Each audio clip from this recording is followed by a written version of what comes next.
let's demystify another one of the key concepts in photography. And today, we're talking about aperture.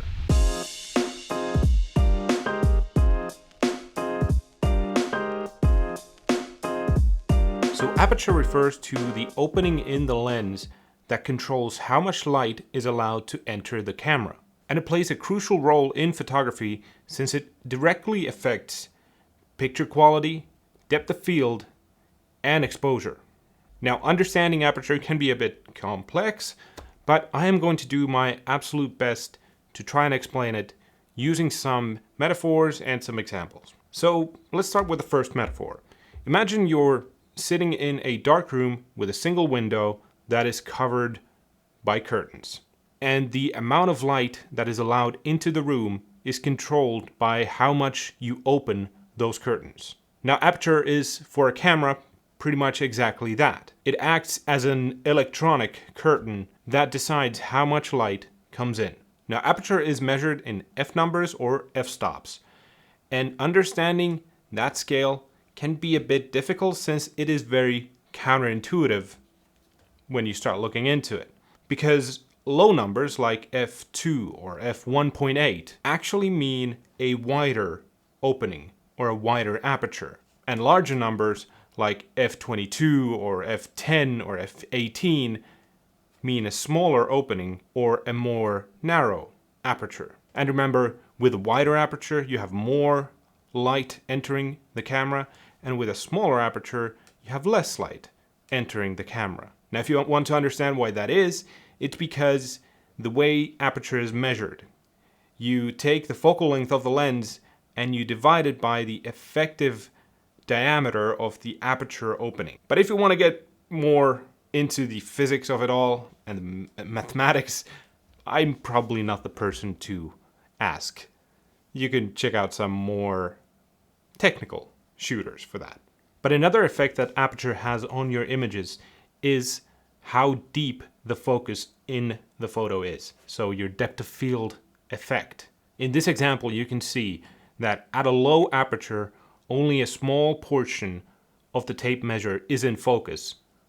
But as I increase the aperture and I'm compensating the exposure with the other settings, you can see that more and more is actually readable from the tape measure on the table. And of course, this is accentuated when you're close to the subject, but this still tracks when you go to larger scales. But now I'll try to help you understand it a bit more with some example scenarios. So firstly, if you're taking a photo outside on a bright sunny day, you might have to close that aperture down, aka increase the f number, to get a properly exposed shot, since it can be difficult to do without that.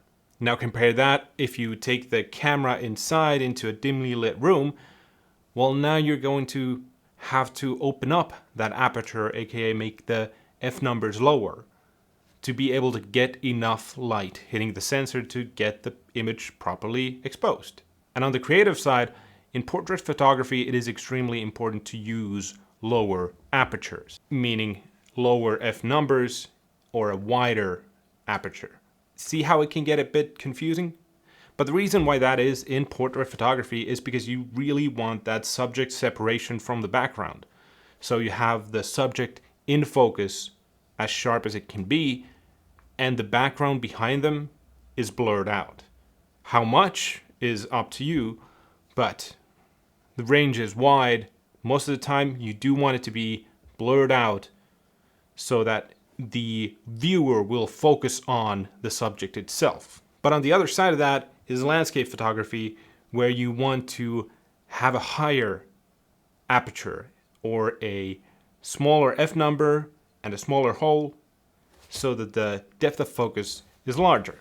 So you can have more things in focus at the same time. And that is because if you're taking in a beautiful landscape, you want everything to be in focus. You don't want just one blade of grass on the ground to be in focus and the beautiful lake to be all blurred out. Or maybe you do, maybe that's your creative choice, but in general.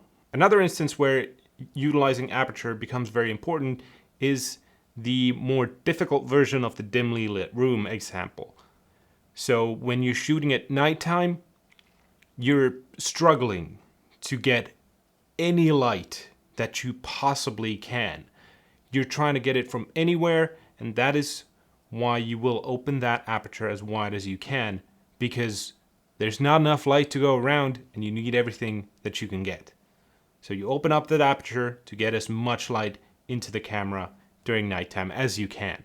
To summarize, Aperture works as a curtain for your camera sensor, controlling how much light is actually getting in.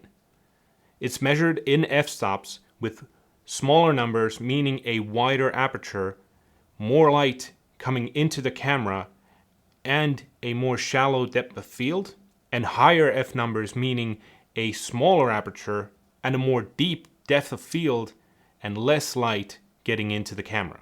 By choosing the correct aperture for your correct scenario, you will be controlling the exposure, the depth of field, and you can create various creative effects in your photography. But that is a more in-depth look at what Aperture is, how it works, and how you should utilize it in different sorts of scenarios.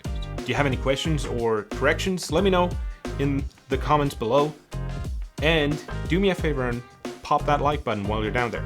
Now, thanks so much for watching. Have a great rest of the week, and I will see you all next time. Okay? Bye-bye.